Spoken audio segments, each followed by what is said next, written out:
माझं इरेक्शन नीट येत नाही. स्ट्राँग नाहीये, पूर्वीसारखं नाहीये, टिकतही नाही. त्यामुळे ना, ती कंप्लेन करायला लागली आहे. काय हे? किती पटकन संपतं. नीट लास्ट होत नाही. मला सॅटिस्फॅक्शन मिळत नाही. तर इरेक्टाईल डिस्फंक्शन हा प्रॉब्लेम फक्त पुरुषाला नाही, तर त्याच्या पार्टनरलाही खूप त्रास होतो या गोष्टीचा. आजच्या पॉडकास्टमध्ये आपण ह्याच गोष्टीबद्दल डिस्कस करणार आहोत. इरेक्टाईल डिस्फंक्शन म्हणजे नक्की काय? आणि ते कसं मॅनेज करायचं?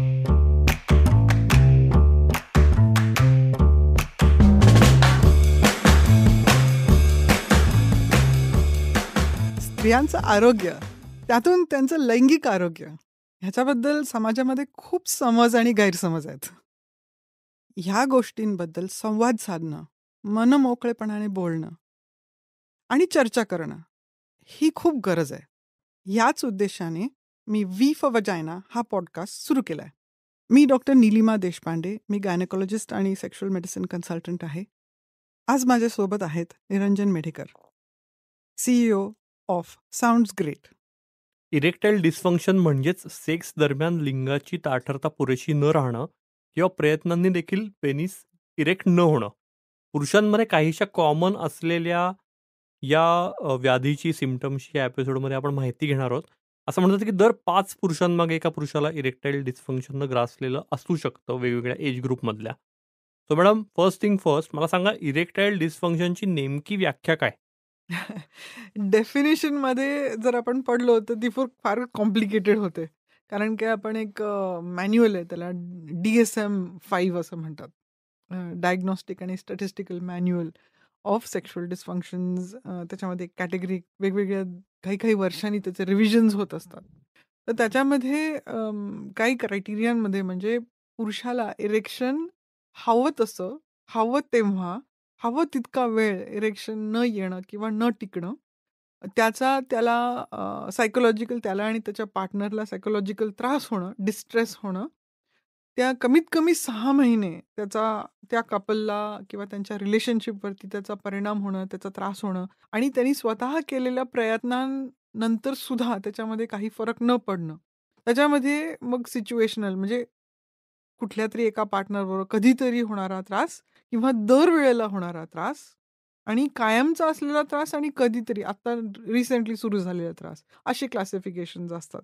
मग त्यातून त्याची कारणं म्हणजे काही मेडिकल किंवा अशी सिग्निफिकंट सायकियाट्रिक प्रॉब्लेम्समुळे न होणं किंवा औषधाचे साइड इफेक्ट्स म्हणून न होणं, हे पण एक क्रायटेरिया ॲड केलं जातं. तर मग ही जी व्याख्या आहे, ही फारच अशी क्लिष्ट आणि अशी किचकट आहे. मेन जर एक्सपिरियन्शियल लेव्हलवरती जर विचार केला, तर तो जो व्यक्ती असतो, तो खूप त्या गोष्टींनी त्रासलेला असतो, की आपलं जे मेलनेसचं जे रिप्रेझेंटेशन आहे, आपलं पुरुषत्वाचं जे फंक्शन आहे, म्हणजे ताठारपणा येणं आणि ते आपल्याला उपयुक्तपणे त्याचा वापर करता येणं, whether through masturbation or through intercourse, हे आपल्याला जमत नाहीये. ही जी ह्याचा जो एक्सपिरियन्स असतो बोथ फिजिकल आणि सायकॉलॉजिकल, हा खूप डॅमेजिंग असतो. त्यामुळे जेव्हा तो डॅमेजिंग होतो त्याच्यावरती त्या माणसाने प्रयत्न केलेल्या गोष्टींचा पण काही उपयोग होत नाही आणि त्याला आणि त्याच्या जोडीदाराला त्याचा त्रास व्हायला लागतो, तेव्हा ते डिफिकल्टीवरनं डिस्फंक्शन होऊन जातं. कारण की इरेक्शनमध्ये डिफिकल्टी येणं हे बहुतेक पुरुष कधी ना कधी त्यांच्या आयुष्यामध्ये एक्सपिरियन्स करतात. फॉर एक्झाम्पल, आपण आता एस्पेशली गेल्या 2-3 वर्षामध्ये जे लोकांना प्रॉब्लेम झाले, इलनेसेस झाले, त्याच्या रिकव्हरीमध्ये इरेक्शन न येणं किंवा रिसेंटली काही जोडप्यांमध्ये जेव्हा नवीन-नवीन घरात बाळ आलेलं असतं, झोप झालेली नसते, खूप टेन्शन असतं. काही काही लोकांना फायनान्शियल टेन्शन्स खूप असतात, स्ट्रेस असतो कुठल्या गोष्टीचा. तेव्हा आपल्याला मनासारखं इरेक्शन आलं नाही. तर ह्या गोष्टी ते कपल्स नॅचरली समजून घेतात, की हो बाबा, आज खूप स्ट्रेस झाला, काम नाही, माझं मन कुठेतरी अडकलं आहे, आज माझं मन शांत नाहीये, माझी झोप नीट झाली नाहीये, जेवणा-खाण्यामध्ये खूप त्रास झालेला आहे, मी आत्ताच आजारातनं उठलोय. ह्या सगळ्या गोष्टी समजून घेणं आणि मग एक्सपिरियन्स करणे, हो बाबा, कधी ना कधीतरी लिंगाची ताठारता मनासारखी झाली नाही, ती पुढच्या आठवड्यात किंवा नंतर जेव्हा माझी तब्येत ठीक होईल किंवा आपली सिच्युएशन इम्प्रूव्ह होईल, काही प्रॉब्लेम येणार नाही, ह्याचा कॉन्फिडन्स असतो. तर बहुतेक कपल्स आपल्या लाईफमध्ये हे अप्स अँड डाउन्स एक्सपिरियन्स करतात आणि ह्या डिफिकल्टीला ते समजून घेतात आणि ओव्हरकम करतात. तोपर्यंत ह्याचा काही त्रास झालेला नसतो. जेव्हा तो रिपीटेडली त्रास होतो त्या पुरुषाला, तेव्हा ते डिस्फंक्शन होतं. तेव्हा त्याचं नाव आपण इरेक्टाईल डिस्फंक्शन असं म्हणतो, की तो वारंवार होणारा त्रास असतो. तो बाकीच्या गोष्टी सॉल्व्ह केल्यानंतर सुद्धा बरा होत नाही आणि सेक्शुअल अट्रॅक्शन आहे, इनिशिएटिव्ह आहे, प्रॉक्सिमिटी आहे, एक्सपिरियन्स आहे, तरीसुद्धा त्याच्यावरती इम्प्रूव्हमेंट दिसत नाही किंवा फरक दिसत नाही. तेव्हा ते डिस्फंक्शन होतं. ओके. सो मॅडम थोडक्यात इरेक्टाईल डिस्फंक्शन म्हणजेच इम्पोटन्सी किंवा नपुंसकत्व का ती परत वेगळी कंडिशन असते? इम्पोटन्सी, नपुंसकत्व हे शब्द आपण आजकाल वापरत नाही. Correct, correct. कारण काय हे जे डेफिनिशन ज्याचा मी आधी उल्लेख केला आहे ना, इतक्या डिटेलमध्ये समजावून सांगायचा मुद्दा असाच होता, की हे जे लेबल्स असतात, हे फार डॅमेजिंग असतात हं. सायकॉलॉजिकली आणि रिलेशनशिपमध्ये आणि सोशिओ कल्चरली सुद्धा. आणि एक नवीन कॉन्सेप्ट आता गेले 10-15 वर्ष आपण बघतोय मेडिकल फील्डमध्ये सुद्धा, सेक्शुअल मेडिसिनमध्ये सुद्धा, की कुठलंही सेक्शुअल डिस्फंक्शन फक्त त्या व्यक्ती मर्यादित राहत नसतो. त्याला आपण बायो सायको सोशल फेनॉमेनॉन म्हणतो. म्हणजे बायोलॉजी पण असते, सायकॉलॉजी पण इन्व्हॉल्व्ड असते आणि सोशल पण असते. त्यामुळे इम्पोर्टन्स आणि नपुंसकत्व हे जे टर्मिनॉलॉजी आहे किंवा हे जे लेबल्स आहेत ते सोशिओ कल्चरल लेबल्स आहेत. ते नॉट नेसेसरीली बायोलॉजिकल आहेत आणि ते सायकॉलॉजिकली सुद्धा डॅमेजिंग आहेत किंवा आपण कोणाला तरी हे गोष्ट लेबल केली तर त्याची पॉसिबिलिटी कमी होते, की तो कोणा डॉक्टरांकडे जाऊन काही त्याच्यावरती ट्रीटमेंट चूज करेल आणि जरी ट्रीटमेंट इफेक्टिव्ह असली तरी त्या लेबलमुळे होणारा जो डॅमेज असतो तो त्याच्यामधनं नेहमी रिकव्हर होईल असं नाही. त्यामुळे नाही, इरेक्शन येणं किंवा न येणं हा फक्त तुमच्या बायोलॉजीचा प्रश्न नाही, तर तुम्ही सायकॉलॉजी आणि सोशल कल्चरल गोष्टी ह्याच्यामध्ये कन्सिडर केल्या पाहिजेत आणि नपुंसकत्व वेगळी गोष्ट आहे आणि इम्पोर्टन्स वेगळी गोष्ट आहे. पूर्वीच्या काळी इम्पोर्टन्स ही गोष्ट वापरली जायची, की इरेक्शन न आल्यामुळे तुमच्या पार्टनरला तुम्ही सेक्शुअल सॅटिस्फॅक्शन देऊ शकत नाही. त्याच्यामध्ये तुमची पोटेन्सी नाहीये. म्हणजे तुमचं पुरुषत्व नाहीये. कारण की if you are a potent male, तुम्ही असे-तसे वागता, असे वागता, तुमचा कॉन्फिडन्स वेगळा असतो, एटसेट्रा. हे आपण मिल्स अँड बून रोमॅन्टिक किंवा अशा इरोटिक स्टोरीजमध्ये जेव्हा आपण he is a potent male असं जेव्हा डिस्क्रिप्शन ऐकतो, तेव्हा आपण एक डॉमिनंट मेलचं इमॅजिनेशन करतो मनामध्ये. दोन्ही इम्पोर्टन्स आणि नपुंसकत्व बरेच वेळेला सोशिओ कल्चरली फर्टिलिटीशी रिलेटेड असतं. म्हणजे जर तुम्हाला इरेक्शनच आलं नाही आणि मग इजॅक्युलेशन आलं नाही आणि त्या इजॅक्युलेटमध्ये स्पर्म्स नसले, तर तुम्ही एका वुमनला फर्टिलाइज करू शकत नाही आणि त्यामुळे तुमची जी प्रोजेनी आहे किंवा तुमचे जेनेटिक ट्रान्समिशन आहे, ते होऊ शकत नाही पुढच्या जनरेशनसाठी.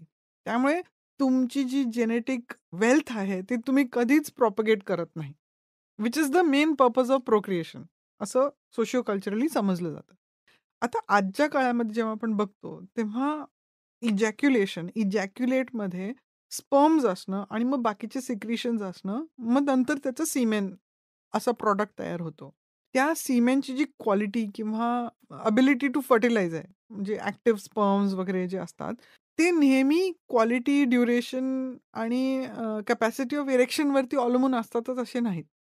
आम्ही फर्टिलिटी क्लिनिक्समध्ये खूप वेळा बघतो, की ज्या पुरुषांना इरेक्शनमध्ये डिफिकल्टी असते, पण जे मॅस्टरबेट करून सीमेन प्रोड्यूस करू शकतात टेस्टिंगसाठी, ते फर्टिलाइज करू शकतात राइट. त्यांच्या पार्टनरला हं, हं, हं. किंवा त्याच्यामधले जे सीमेनमधले स्पर्म्स असतात, ते आपण फर्टिलिटीसाठी यूज करू शकतो. प्रेग्नन्सी आणण्यासाठी किंवा प्रेग्नन्सी घडवून आणण्यासाठी. मग प्रश्न हा झाला, की सपोज कुठल्यातरी पुरुषाला अजिबातच इरेक्शन येत नसलं, तर तो प्रोजेनी करू शकतो का? तर आजच्या काळामध्ये ते शक्य आहे. कारण की तुमच्या सीमेनमध्ये असलेले स्पर्म काउंट्सचा तुमची इरेक्टाईल एबिलिटी किंवा एबिलिटी टू हॅव इंटरकोर्स हे डिपेंडंट नाही. आता ह्याच्यावरूनच मी एक एक्झाम्पल सांगते. माझ्याकडे कपल्स नेहमी येतात, की "अहो मॅडम, आम्हाला इरेक्शनला प्रॉब्लेम येतो. त्यामुळे आता आम्हाला प्रश्न पडलाय, की आम्ही बेबी कसं करणार? आम्हाला इंटरकोर्स जमला नाही तर बेबी कसं करणार?" आणि मी आजच्या काळामध्ये त्यांना म्हणते, की आपल्याकडे मेडिसिनमध्ये अशा फॅसिलिटीज आहेत, की तुम्हाला इंटरकोर्स करायची गरजच नाहीये बेबी प्रोड्यूस करायला. आणि ते शॉक होतात. म्हणजे "काय? म्हणजे विथआऊट इंटरकोर्स बेबी कसं होणार?" आणि ॲक्चुअली आपल्या पूर्वीच्या डिस्कशनमध्ये जेव्हा आपण व्हॅजिनिसमसबद्दल बोललोय, पेनफुल इंटरकोर्स, अनकॉन्झ्युमेटेड मॅरेजमध्ये, आज सुद्धा माझ्याकडे असे कपल्स आहेत ज्यांनी इंटरकोर्स केलेला नाहीये. पण सीमेन व्हजाइनाच्या एंट्रन्सवरती पडल्यामुळे ते कन्सेप्शन झालेलं आहे आणि त्यांना शॉक बसलेला आहे, की अरे प्रेग्नन्सी टेस्ट पॉझिटिव्ह आहे, पण आम्ही इंटरकोर्स केला नाहीये. तर महिन्यातनं प्रोड्यूस होणाऱ्या एका एगला फर्टिलाइज करायला एकच स्पर्म लागतं, जे मोटाईल असतात. ते मूव्ह करतात. ते व्हजायनल ट्रॅक्टमधनं क्लाइंब करतात, सर्व्हिक्समधनं जातात, त्या एगला फर्टिलाइज करतात आणि प्रेग्नन्सी राहू शकते. खूप कॉमन आहे का? नाही, कॉमन नाहीये, पण होऊ शकतं. सारखं-सारखं आम्ही हे आमच्या क्लिनिकमध्ये का बघतो केसेस? कारण का ते होत असतं, घडत असतं. ह्याचा अर्थ काय झाला, की इरेक्शन येणं हे इंटरकोर्ससाठी, सॅटिस्फॅक्टरी इंटरकोर्ससाठी गरजेचं आहे. ते इरेक्शन मेंटेन होणं त्या इंडिव्हिज्युअलसाठी आणि त्याच्या पार्टनरसाठी महत्वाचं आहे. कारण की ते जे म्युच्युअल सॅटिस्फॅक्शन आहे, ते इरेक्शन आल्याने, ते मेंटेन केल्याने, सस्टेन केल्याने जे सेन्सेशन्स फील होतात किंवा जे एक्सपिरियन्स असतो, म्युच्युअल एक्सपिरियन्स असतो, तो एन्हान्स होतो. म्हणून इरेक्शन न आल्यामुळे जे कॉम्प्लिकेशन्स होतात, त्याला सोसायटीने ही वेगवेगळी नावं दिली आहेत. बरीचशी ती लेबल्स आहेत, ती गरजेची नाही आहेत आणि ती सायकॉलॉजिकली डॅमेजिंग आहेत. शक्यतो आपण ते लेबल्स वापरू नये. Correct. So madam, erectile dysfunction ED हे नेमकं कशामुळे होतं आणि रोजच्या लाईफस्टाईलमध्ये काही चेंजेस केले तर त्याच्यावर मात करता येऊ शकते का? मी हा प्रश्न 2 भागांमध्ये घेते. इरेक्टाईल डिस्फंक्शनचं नेमकं कारण काय? तर मेडिकली बघितलं, तर त्याची कारणं आपण डिपेंडिंग की ते कॉजेस काय आहेत. म्हणजे लाईफ लाँग आहे, रिसेंटली अकर सिच्युएशनल आहे का जनरलाइज्ड आहे, की ते 6 महिने टिकलेलं आहे का अगदी सुरुवातीपासूनच हा प्रॉब्लेम आहे. कधीच नीट स्ट्राँग इरेक्शन आलं नाही. तर त्याचं इव्हॅल्युएशन करणं खूप महत्त्वाचं असतं.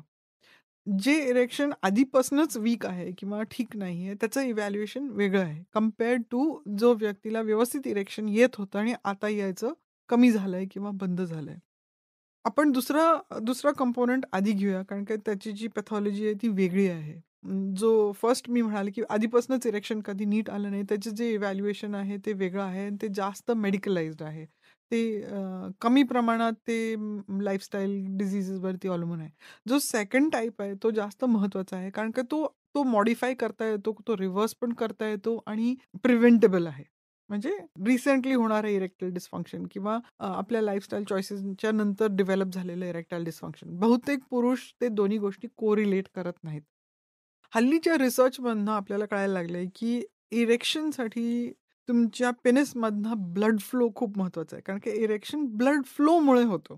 ब्लड फ्लोसाठी काय महत्वाचं आहे, तर रक्तवाहिन्या व्यवस्थित असाव्या. त्या रक्तवाहिन्यांना कम्युनिकेट करणाऱ्या ज्या नसा असतात, नर्व्हज असतात, ते व्यवस्थित फंक्शन व्हाव्या आणि मग जे सायकॉलॉजिकल कनेक्शन असतं ब्रेन, स्पायनल कॉर्ड आणि पेल्विसमधले नर्व्ह सप्लाय आणि ब्लड फ्लो ह्याचं सगळं कोरिलेशन जमून यायला लागतं इरेक्शन व्यवस्थित होण्यासाठी. मग हे आपण जर ब्रेकडाउन केलं, तर एक महत्त्वाचा मुद्दा लक्षात येतो, की व्हॅस्क्युलर डिस्फंक्शन ह्याचे अजून काही बारीक मुद्दे, त्याला आपण एंडोथेलियल डिस्फंक्शन असं म्हणतो. म्हणजे प्रत्येक ब्लड व्हेसलच्या लाइनिंगमध्ये बारीक-बारीक सेल्स असतात. जे त्या ब्लड व्हेसलची जी कंटिन्युइटी असते किंवा इंटिग्रिटी असते, त्याला ओपन ठेवायची जी प्रक्रिया असते, ती अगदी डेलिकेटली काम करत असते. प्रत्येक पेनिसमध्ये 2 स्पेशल ट्यूब्स असतात. त्याला आपण कॉर्पोरा कॅव्हर्नोसा म्हणतो आणि प्रत्येक कॅव्हर्नोसामध्ये एक आर्टरी असते. त्या आर्टरीचं एक स्पेशल वैशिष्ट्य म्हणजे, की ब्रेनमधनं तिथे सिग्नल गेला, की ती ओपन होते. ती ओपन झाली, की त्या पेनिसमध्ये ब्लड फ्लो येतो आणि इरेक्शन होतं आणि अराउजल, इरेक्शन आणि इजॅक्युलेशन संपलं, की ते सिग्नल संपलं, की ती ब्लड व्हेसल परत नॅरो होते आणि ते सगळं ब्लड फ्लो रिव्हर्स होतं. कुठल्याही ब्लड फ्लोसाठी ते जे चॅनल असतं, ते ओपन राहणं महत्वाचं आहे. ब्लडचं जे फ्लो असतं ते स्मूथ राहणं महत्वाचं आहे. ह्या कुठल्याही गोष्टीमध्ये अडथळा आला, की इरेक्टाईल डिस्फंक्शन उद्भवतो. म्हणजे काय? ती ब्लड व्हेसल कडक होणं, high blood pressure, smoking, diabetes या गोष्टींमुळे, ओबेसिटी, खूप चरबी वाढणं, या गोष्टींमुळे ब्लड व्हेसल्स कडक होतात. ते मनासारखे हवे तेव्हा ओपन आणि क्लोज होत नाहीत. म्हणजे ब्लड फ्लो पेनिसमध्ये रिस्ट्रिक्ट होतो. मग ॲक्चुअल ब्लड डायबिटीसमुळे ब्लड फ्लो स्लगिश होतो. स्मोकिंगमुळे स्लगिश होतो. व्हॅस्क्युलर डॅमेज म्हणजे स्मोकिंगमुळे किंवा इतर आपले जे प्रॅक्टिस असतात, खूप प्रोसेस्ड फूड खाल्ल्यामुळे, अल्कोहल, आधी जे ड्रग्ज किंवा अशा यूजमुळे किंवा पोल्युशनच्या एक्सपोजरमुळे, वेगवेगळ्या एन्व्हायर्नमेंटल केमिकल्सच्या एक्सपोजरमुळे ते व्हेसलची आतली बाजू डॅमेज होणं. तिथे मग गुठळ्या होणं किंवा गाठी होणं म्हणून ब्लड फ्लो रेस्ट्रिक्ट होणं, क्लॉट्स होणं, ह्या गोष्टी घडत असतात. आणि आपण फिजिकल डॅमेजबद्दल काही बोलतच नाहीये तिथे. तो एक वेगळा कॅटेगरी झाला किंवा आपण स्पायनल कॉर्ड इंजरीज ह्या गोष्टींबद्दल बोलत नाही. फक्त लाईफस्टाईल जर गोष्टींबद्दल बोललो तर हे टोटली प्रिव्हेंटेबल आहे.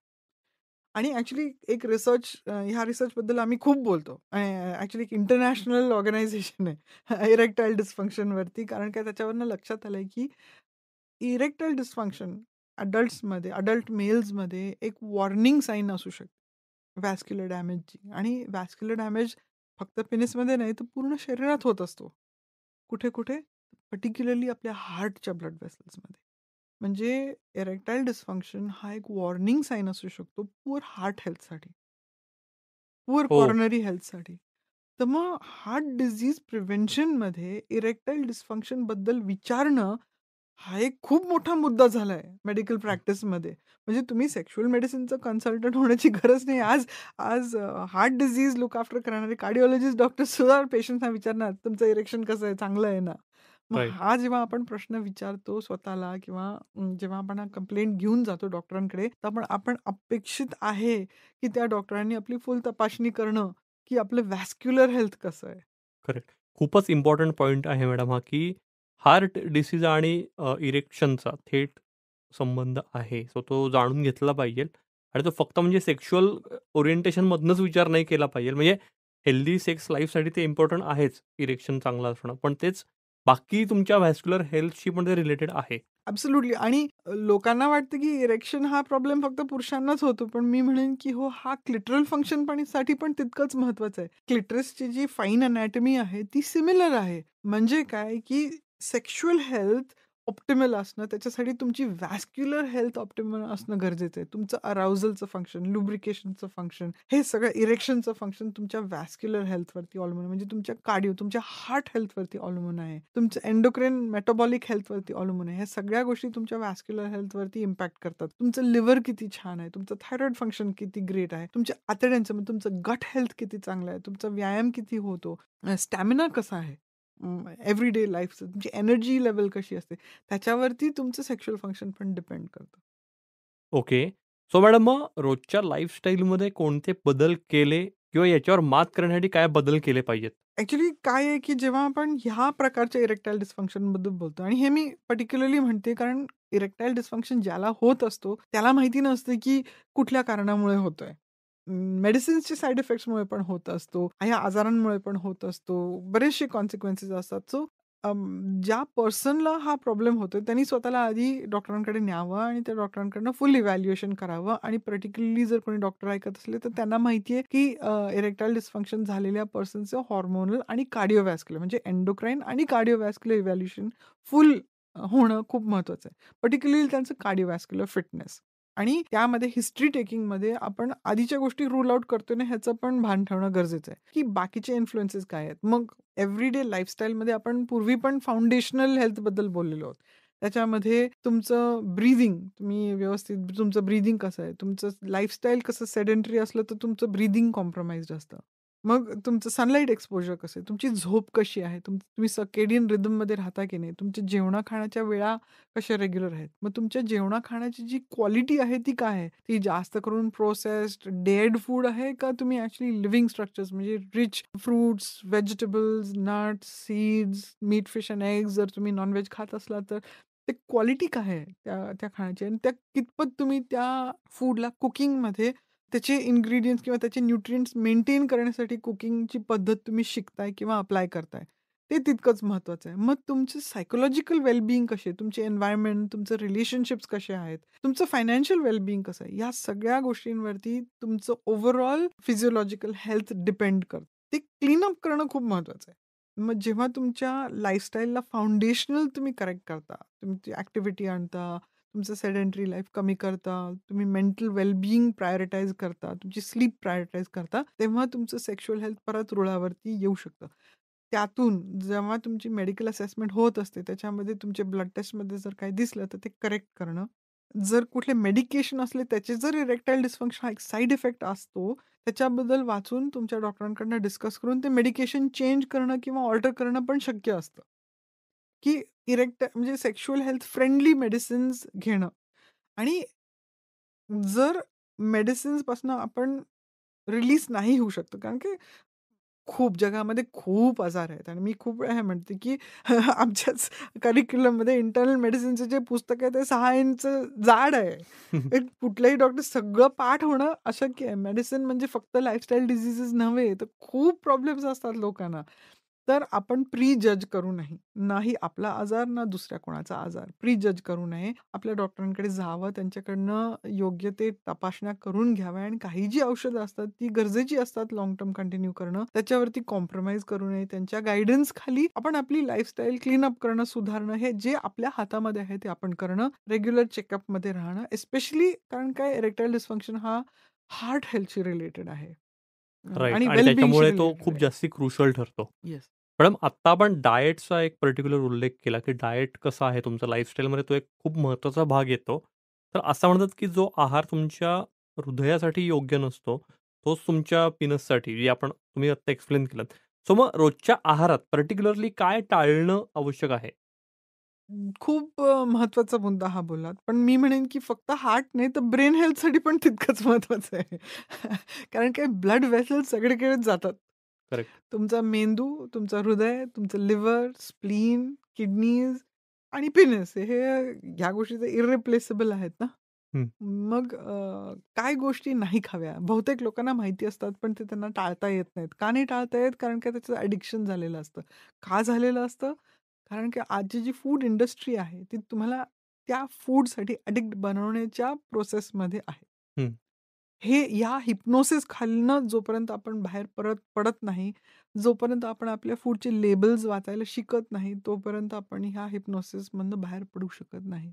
टाळण्यासाठी आज कुठला व्यक्ती आहे ज्याला माहिती नाही, की मी चिप्स खाऊ नये, तळलेलं खाऊ नये, रोज वडापाव मी जर खायला गेलो, तर त्याचा कुठे ना कुठेतरी दुष्परिणाम होणार आहे. आपण काय म्हणतो, "खा रे, त्याच्यात काय फरक पडतो, पुढचं पुढे बघू जेव्हा होईल तेव्हा." पण करेक्ट. आपल्या आयुष्यामध्ये ह्या गोष्टी फक्त चुकीच्या गोष्टी खाल्ल्याने नाही, तर बरोबर गोष्टी न खाल्ल्यामुळे जास्त वाईट परिणाम होतात. सो माझे जे टीचर आहेत एरिक एडमिन्स खूप वेळा म्हणतात, की तुमची जी हेल्थ आणि वेल आहे depends more on you getting enough of the right stuff than removing the bad stuff. म्हणजे काय? जर माझं डायट पूर्ण खूप परफेक्ट असलं, पण एकही गरजेचं व्हिटॅमिन त्याच्यामध्ये नसलं, तरीसुद्धा मी मरू शकतो. हो. तर हे रेलेव्हंट नाहीये, की तुम्ही किती तळलेलं टाळलं. म्हणजे खूप लोकं येतात माझ्याकडे, "अहो, पण मी साखर जास्त खात नाही." तुम्ही साखर जास्त खात नाही, पण बाकीचे जे तुमच्या शरीराला गरजेचं आहे ते किती खाताय? हं. नाही, पण मला हिरव्या गोष्टी आवडतच नाही. मी भाज्याच खात नाही. असे रिसेंटलीच माझ्याकडे कपल आले, की आमच्या घरामध्ये फ्रिजमध्ये काही नसतं. फक्त अंडी असतात, चीज असतं, दूध असतं. का? नाही, आम्हाला हिरव्या गोष्टी आवडतच नाहीत. तर जर तुम्ही सपोज तुम्ही नॉन-व्हेज खाताय आणि जर तुम्ही फुल बेस्ट क्वालिटी, क्वांटिटी आणि फुल ॲनिमलला युटिलाइज करत नाही, तर त्या नॉन-व्हेजमधनं सुद्धा तुम्हाला पूर्ण न्यूट्रिएंट्स मिळत नाहीयेत. आपली बॉडी एक ह्युमन बॉडी आहे. आपल्या ह्युमन बॉडीला ह्युमन न्यूट्रिएंट म्हणजे आपल्या बॉडीचे सेल्स मॅन्युफॅक्चर करण्यासाठी जे न्यूट्रिएंट्स लागतात, ते करेक्ट क्वांटिटीमध्ये आणि क्वालिटीमध्ये त्याची गरज असते. ते जर सगळे भेटले तरच आपली बॉडी फंक्शन होते. आपण हे म्हणू शकत नाही, की तो हत्ती बघ किती मोठा झाला व्हेजिटेरियन डायटवरती बघा तो पण हत्तीच्या गटमध्ये हत्तीचं डायट डायजेस्ट करणारे एन्झाईम्स आहेत. आपण ह्युमन बीइंग्ज आहोत. आपल्या गटमध्ये आपलं डायट डायजेस्ट करायचे एन्झाईम्स आहेत. त्यामुळे आपल्याला आपल्या सेल्सला उपयुक्त तेच डायट घेणं गरजेचं आहे. फक्त शुगर काढून किंवा फक्त तळलेले पदार्थ काढून आपल्याला उपयोग नाही होत. आपल्याला जेवणामध्ये ॲड करणं पण तितकंच महत्त्वाचं आहे. इनफ क्वांटिटी, क्वालिटी आणि व्हरायटी. कुठले? व्हेजिटेबल्स, फ्रुट्स, नट्स, सीड्स आणि जर तुम्ही व्हेज, नॉन-व्हेज खात असलात, तर ते बेस्ट क्वालिटी जे आहे त्याची व्हरायटी. फक्त अंडी नव्हे. तर अंडी, मीट, फिश, एग्ज जितकी तुम्हाला बेस्ट क्वालिटी मिळेल आणि quantity of those vegetables. Okay. Plus आपण फक्त काय खातो हे महत्वाचं नाही, ते कसं खातो हेही महत्वाचं आहे. तर तुमचं जे रिच्युअल आहे जेवणाचं, तुम्ही किती शांत मनाने खाताय. तुम्ही किती हेल्थी डायट घेतलं, किती हेल्थी फूड घेतलं, पण ते टीव्हीच्या समोर बसून व्हायलंट क्राईम ड्रामा बघताना जर खात असला, तर त्या जेवणाचा तुम्हाला काही उपयोग होणार नाही. कारण की तुमच्या बॉडीमध्ये जे स्ट्रेस केमिकल्स आहेत, ते तुम्हाला ते ॲब्झॉर्ब करू देणार नाहीत. तुम्ही जर स्मोकिंग करत असला, अल्कोहलच्या बरोबर ते हेल्थी जेवण खात असलात, तर त्याचा काही तुम्हाला उपयोग होत नसतो. तर समजून घेणं, की आपल्या बॉडीला एक रिदम आहे, नॅचरल रिदम आहे. ती आजच्या काळामध्ये 21व्या किंवा गेल्या 1000-1500 वर्षामध्ये सुद्धा आपलं इव्होल्यूशन मॅच नाही झालेलं. आणि ह्याकरता जर कोणाला इंटरेस्ट असेल इव्होल्यूशनमध्ये आणि न्यूट्रिशनल अँथ्रोपॉलॉजीमध्ये, तर ती पुस्तकं तुम्ही नक्की वाचा. आणि एरिक एडमिट्सचं तुम्ही रेफरन्स दिलेलंच आहे. वाईल्ड फिट एक प्रोग्राम आहे, जे आम्ही रन करतो. ते ह्या इव्होल्यूशनरी फूड सायकॉलॉजी आणि अँथ्रोपॉलॉजीवरती बेस्ड आहे. तर हे समजून घेण्याची गोष्ट आहे, की फक्त चुकीच्या गोष्टी काढल्यामुळे तुमचं इरेक्टाईल डिस्फंक्शन इम्प्रूव्ह नाही होणार. तर त्यासाठी तुम्हाला तुमचे करेक्ट न्यूट्रिएंट्स यूज करणं पण गरजेचं आहे. तुमचं सर्केडियन रिदम रिस्टोअर करण्याची गरज आहे. तुमचं गट हेल्थ रिस्टोअर करायची गरज आहे आणि स्ट्रेस लेव्हल कमी करायची गरज आहे. खूप खूप सारे मुद्दे येतात. म्हणजे इरेक्टाईल डिस्फंक्शन म्हणजे असं नाही की एक कुठला तरी पर्टिक्युलर त्याच्यावर रेमेडी आहे. तुम्ही म्हणलात तसं खूप साऱ्या गोष्टी करण्याची आणि कमी करण्याची दोन्ही गरज आहे. मॅडम, वाढलेलं वजन आणि पोटाचा कमरेचा मोठा घेर यामुळे इरेक्टाईल डिस्फंक्शन होतं? म्हणजे असं म्हणतात की जेवढा कमरेचा हे मोठा, तेवढा इरेक्टाईल डिस्फंक्शन होण्याची शक्यता वाढते? ॲक्चुअली मी रिव्हर्स करेन ह्या कॉन्सेप्टला, की पोटाचा जो घेर आहे, वेस्ट सकम्फरन्स, आता आपण गेले तर कित्येक वर्ष, पण आता मोर रिसर्चमध्ये बघून दिसतंय, की पोटाचा घेर हा डायरेक्टली तुमच्या कार्डिओव्हॅस्क्युलर आणि मेटाबॉलिक हेल्थशी कोरिलेटेड आहे. जितकं मोठा तुमचा पोटाचा घेर, तितकं तुमचं diabetes, high blood pressure, Alzheimer's disease या गोष्टींचं रिस्क वाढतं. तर जिथे पोटाचा घेर वाढलेला असतो, तिथे चरबी वाढलेली असते. त्या चरबीशी रिलेटेड जे प्रॉब्लेम्स असतात, तिथे एंडोथेलियल डिस्फंक्शन आहे. मग तिथे टॉक्सिसिटी, कारण की आपल्या बॉडीमध्ये आपण स्टोअर करतो वेगवेगळे जे fat soluble petrochemicals, pesticides, endocrine disturbing chemicals ते तिथे स्टोअर्ड असतात. मग पोटाचा घेर जास्त असल्यामुळे आपण वेगवेगळे फिजिकल ॲक्टिव्हिटीज करत नाही. आपल्या एनर्जी लेव्हल्स लो असतात. आपल्या झोपेवरती परिणाम होत असतो. मेडिसिन्स बहुतेक लोकांना चालू असतात कुठले ना कुठले तरी. तर ह्या सगळ्याचं कॉन्सिक्वेन्स इरेक्टाईल डिस्फंक्शन हे एक सिम्प्टम असतं. ही वॉर्निंग साइन असते. इरेक्टाईल डिस्फंक्शन एकटा आजार हा हे शोधून काढणं आणि त्याच्यावरती इव्हॅल्युएशन करणं महत्त्वाचं आहे. पण जर पोटाचा घेर वाढलेला असला, त्याचे बरेच कॉन्सिक्वेन्सेस असतात. त्याच्यापैकी एक इरेक्टाईल डिस्फंक्शन हा एक सिम्प्टम असू शकतो.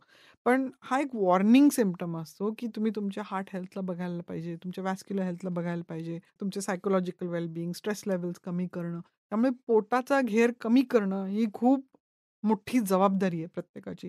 त्याचे काही मार्कर्स आहेत, वर्ल्ड हेल्थ ऑर्गनायझेशननी काढलेले आहेत, की बायकांसाठी लेस दॅन 34 इंचेस आणि पुरुषांसाठी लेस दॅन 38 इंचेस ठेवणं खूप महत्त्वाचं आहे. पण हे अपर लिमिट्स आहेत. मी तर म्हणेन, की बायकांनी लेस दॅन 32 इंचेस ठेवावेत आणि पुरुषांनी लेस दॅन 36 इंचेसच ठेवावे. 34 इंचेसपेक्षा कमी असलेले पुरुषांचं जे पोट ढेरी असणं कमी असणं खूप महत्त्वाचं आहे. आणि पोटाचा घेर कुठे मापायचा? तर जिथे सगळ्यात वाईड आहे तिथे. आपण लो कट जीन्स घालतो आणि आपल्या बेल्टचा साईज कमी आहे, ह्या गैरसमजाखाली राहू नये, की राइट, पण मी 32 साइजची जीन्स घालतो आणि वरती मोठं ढेरी आहे. तर आपल्या स्वतःला फूल करू नये. राइट. पोटाचा सगळ्यात मोठा भाग होतो, तो मेजर करावा. टेप, साधी टेप मिळते बाजारामध्ये. हल्ली तर पुणं तर इतकं अमेझिंग आहे. कुठल्याही ग्रोसरीच्या दुकानात गेलं, मला आपली टेप मेजर द्या, की मिळते. ₹100-150 ला मिळते. सगळ्यात most useful tool to measure your health. वजन काटायची सुद्धा गरज नाही. पोटाचा घेर मोजा तुम्ही. तर बायका असलं, तुमचं पोटाचा घेर 32 इंचापेक्षा जास्त असला, तर तुम्हाला your work is cut out. हं. तर मॅडम, लास्ट क्वेश्चन. इरेक्टाईल डिस्फंक्शनवरच्या उपचारांचं नेमकं स्वरूप काय असतं? आणि हा आजार, हे लक्षण, हे कायमस्वरूपी बरं होऊ शकतं का? आपण जेव्हा lifestyle diseases related erectile dysfunction म्हणतो किंवा मेडिकेशनच्या साईड इफेक्ट्समुळे, स्पेशली आजच्या काळामध्ये मेडिकेशन पर्टिक्युलरली म्हणते, कारण की खूप डिप्रेशन, अँक्झायटी, स्ट्रेस या रिलेटेड खूप लोकांना मेडिसिन्स चालू असतात. किंवा स्मोकिंग आणि अल्कोहोलचे जे साईड इफेक्ट्स असतात. अल्कोहोल म्हणजे जाऊन ड्रंक होणं, कुठल्यातरी आपल्या आठवड्यातल्या गोष्टी विसरण्यासाठी, हे तर नॉर्म झालंय. पण ते किती डॅमेजिंग आहे, बोथ आपल्या हार्ट हेल्थसाठी आणि ब्रेन हेल्थसाठी. तर ह्याच्यावरती जेव्हा आपण औषधांच्याबद्दल विचार करतो, त्याला आपण एक स्पेसिफिक ग्रुप ऑफ ड्रग्ज आहेत. त्याला आपण PDE5 इन्हिबिटर्स म्हणजे वायग्रा, हे खूप पॉप्युलर ड्रग होतं, जे आहे आजही. ज्याच्याशी रिलेटेड केमिकल्स खूप मार्केटमध्ये आहेत, जे ऑनलाईनही मिळतात आणि लोकं विकत घेतात सर्रास वापरायला. एक छोट्या प्रमाणात रिसर्च असा आहे, की हे मेडिसिन्स वापरल्याने व्हॅस्क्युलर हेल्थ मेंटेन होऊ शकते किंवा इम्प्रूव्ह होऊ शकते. पण मी म्हणेन, की जोपर्यंत तुम्ही तुमच्या लाईफस्टाईलला, बॅकग्राऊंडला फिक्स करण्यामध्ये तुम्ही डेडिकेट करत नाही, तुमच्या हेल्थला प्रायोरिटी देत नाहीत, बोथ फिजिकल आणि मेंटल, तोपर्यंत कुठलंही औषध जे असतं ना, ते एक क्रच असतं. ते एक चिकटपट्टी असते. ती तुमच्या डिसीज प्रोसेसला रिव्हर्स नसते करत.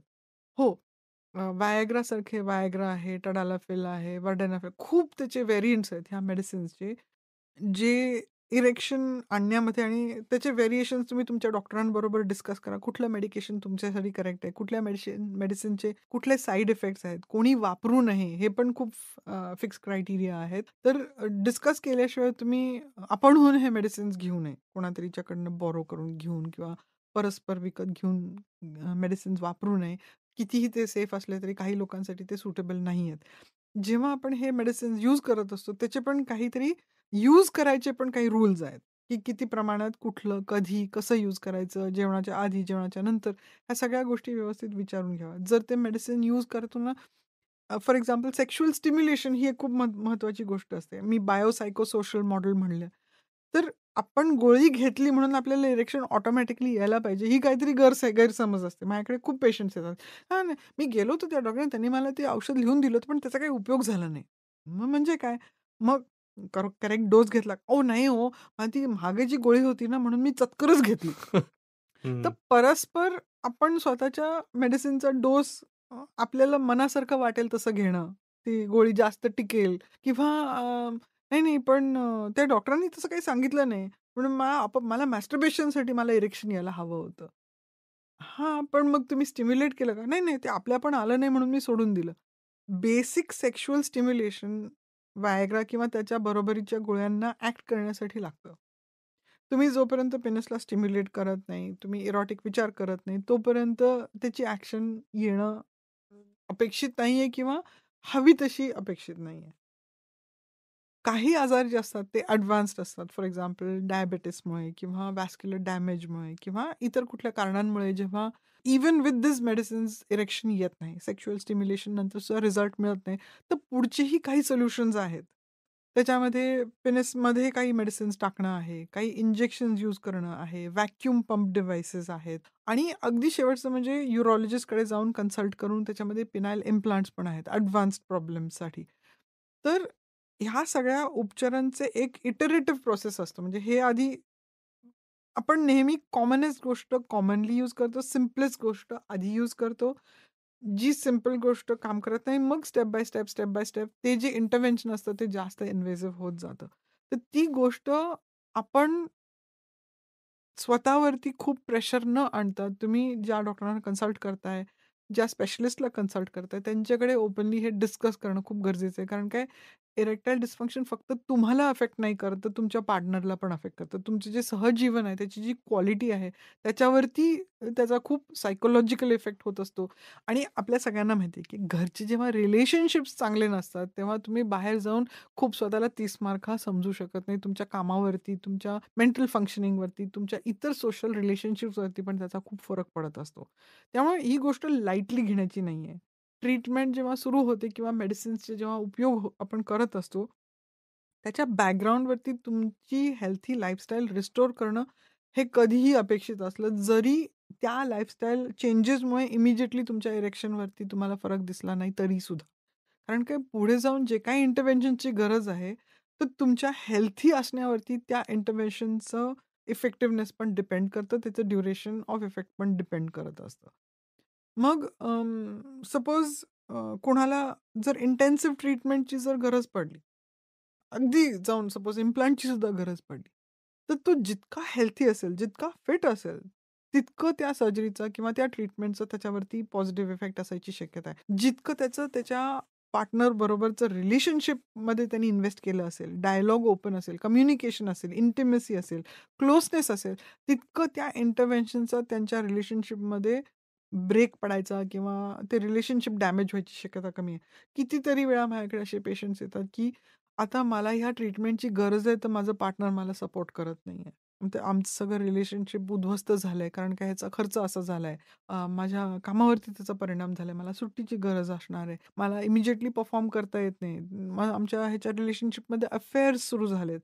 तर हे जे डॅमेज आहे, हे डॅमेज प्रिव्हेन्शन म्हणजे आधी हे बायोसायकोसोशल जे मॉडेल आहे कुठल्याही प्रॉब्लेमचं हे लक्षात घेणं. म्हणजे तुम्ही तुमची बायोलॉजी, तुमचं लाईफस्टाईल, तुम्ही डॉक्टरांकडे जाऊन तुमचं कार्डिओव्हॅस्क्युलर, एंडोक्रिन, बाकी काही इन्फ्लुएन्स असेल, न्यूरोलॉजिकल, मेडिसिनचे साइड इफेक्ट्स असतील ते करेक्ट करणं. सायकोलॉजिकली तुमच्या रिलेशनशिपमध्ये तुम्ही इन्व्हेस्ट करणं, ते क्लीनअप करणं, काही गैरसमज असतील ते क्लीनअप करणं. आणि सोशली म्हणजे आपल्याला हा असा आजार आहे त्यामुळे आपण कुठेतरी कमी पडतोय, म्हणून आपण इफेक्टिव्ह नाही आहोत, म्हणून आपल्याला जमत नाही. हे क्लॅरिफाय करणं, whether through counselling, therapy, treatment जे काय आहे, जे इंटरव्हेन्शन लागतं तुम्हाला, ह्या एक 360 डिग्री होलिस्टिक अप्रोचनी हा प्रॉब्लेम हँडल करणं खूप गरजेचं असतं. Absolutely madam. म्हणजे तुम्ही म्हणलात तसं त्याचे वेगवेगळे ॲस्पेक्ट समजून घेऊन त्याच्यावर मग तुम्ही ट्रीटमेंट ही घेऊ शकता. पण तुम्ही म्हणलात तोही मुद्दा खूप महत्त्वाचा आहे, की बेसिक हेल्थ तुमची चांगली असणं, त्या ट्रीटमेंटचा फायदा होण्यासाठी हे खूप आवश्यक आहे. त्याच्यामुळे अगदी 20-30 पासूनच तुमचे डाएट योग्य आहे ना, तुमची लाईफस्टाईल योग्य आहे ना, खूप सिडेंटरी नाही आहे ना, फिटनेस किंवा वर्कआउट आहे ना, या सगळ्या गोष्टी या तुमच्या इरेक्शनला प्रॉब्लेम येऊ नये, ईडीचा त्रास होऊ नये, या सगळ्यामध्ये क्रुशल ठरतात. आणि last but not the list, तुमच्या डे टू डे लाईफमध्ये स्ट्रेस खूप नाही आहे ना, तुमची लाईफस्टाईल स्ट्रेसफुल नाही आहे ना, तर हे सगळ्या गोष्टी जाणीवपूर्वक बघणं आणि जर ते तसं असेल काही चुकीचं तुमचं, तर ते कमी करणं हे महत्त्वाचं आहे. भेटूया पुढच्या एपिसोडमध्ये अशाच आणखी एखाद्या महत्त्वाच्या विषयावर बोलायला. बाकी डॉक्टर निलिमा देशपांडे यांचा WhatsApp नंबरही आम्ही डिस्क्रिप्शनमध्ये दिलेला आहे. तुम्ही त्यांचीही अपॉइंटमेंट घेऊ शकता किंवा तुमच्या एरियात जे गायनेकॉलॉजिस्ट, सेक्स थेरपिस्ट असतील त्यांनाही भेटून जर तुम्हाला काही इश्यूज असतील सेक्शुअल तर त्याच्यावर तुम्ही डायग्नोज करून ट्रीटमेंटही घेऊ शकता. भेटूया पुढच्या एपिसोडमध्ये अशाच आणखी एखाद्या महत्त्वाच्या विषयावर बोलायला. ऐकत रहा V for vagina podcast. Disclaimer. This podcast is for general information purposes only. It does not constitute the practice of medicine, nursing, or other professional healthcare services, including the giving of medical advice. No doctor-patient relationship is formed. The use of this information and the materials linked to this podcast is at the user's or listener's own risk. The content on this podcast is not intended to be a substitute for professional medical advice, diagnosis, or treatment.